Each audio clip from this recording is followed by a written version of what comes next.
দেড় যুগের নির্বাসিত জীবন শেষে স্বদেশের মুক্ত আকাশের প্রিয় নেতা, যে কারণে নেতাকর্মী থেকে সাধারণ মানুষের মাঝে সীমাহীন উচ্ছ্বাস। কাছ থেকে তারেক রহমানকে এক নজর দেখতে পেরে বাঁধ ভাঙা উল্লাসে মেতে ওঠেন তারা। তার আই হ্যাভ এ প্ল্যান বাস্তবায়নে প্রত্যয় উঠে আসে নেতাকর্মীদের কণ্ঠে। তারেক রহমানের সংবর্ধনায় যোগ দেয়া নেতাকর্মীদের আবেগ উচ্ছ্বাসের কথা জানাচ্ছেন শফিকুল ইসলাম সবুজ। নতুন এবং ফিরে আসা গ্রাহকদের জন্য নগদে চলছে ক্যাশব্যাক সহ প্রতিদিন হাজারো উপহার জেতার সুযোগ। হবে আশা আর ফেরা, সারপ্রাইজ সেরা।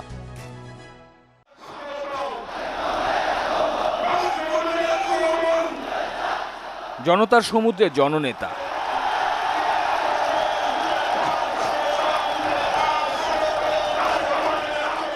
সতেরো বছর পর তিনি ফিরলেন, ভালোবাসা নিলেন, মুগ্ধ করলেন দলের কর্মী থেকে সাধারণ মানুষকে।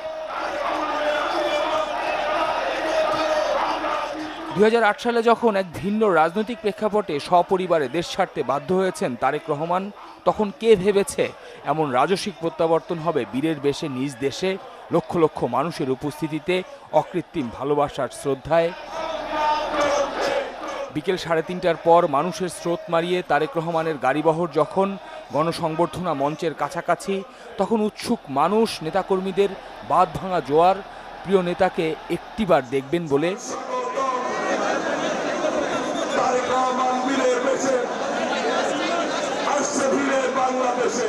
তারেক রহমানের বক্তব্য শুরুর আগে সংক্ষিপ্ত বক্তব্য দেন দলের মহাসচিব মির্জা ফখরুল ইসলাম আলমগীর।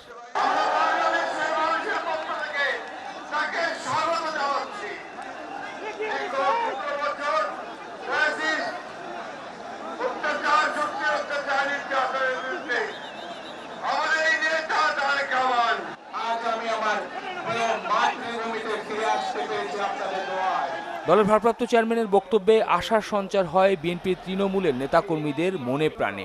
ঘুণে ধরা রাজনীতি পরিহার করে নতুন যে স্বপ্নের কথা বলেছেন দলের ভারপ্রাপ্ত চেয়ারম্যান, সেই প্রতিশ্রুতিতে আশ্বস্ত হতে চান তারা। বাংলাদেশের মানুষের সাহায্য ছাড়া সে কিছু করতে পারবে না, সেজন্য বাংলাদেশের মানুষ সাহায্য করা দরকার। বাংলাদেশের মানুষের সাহায্য সে চায়, এটা আমাদের খুবই অনুপ্রাণিত করেছে। আশা করব আমাদের যে যুব সমাজটা আছে তার একটা অংশ বিপদে চলে যাচ্ছে বা চাকরির জন্য বিদেশে চলে যাচ্ছে, তারা হচ্ছে একটা সঠিক পথে আসবে এবং দেশের জন্য কাজ করতে পারবে। সমগ্র জনগণকে নিয়ে উনি সম্মিলিতভাবে দেশের জন্য কাজ করতে চাচ্ছে।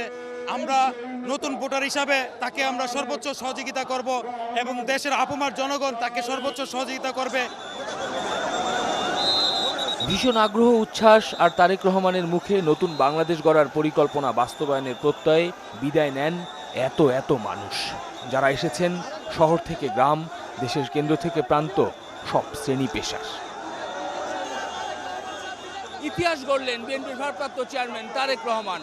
17 বছর পরে বীরের বেশে ফিরলেন তিনি দেশের মাটিতে, লক্ষ লক্ষ মানুষের সামনে প্রতিশ্রুতি দিলেন, বললেন তার নতুন বাংলাদেশ গড়ার স্বপ্নের কথা।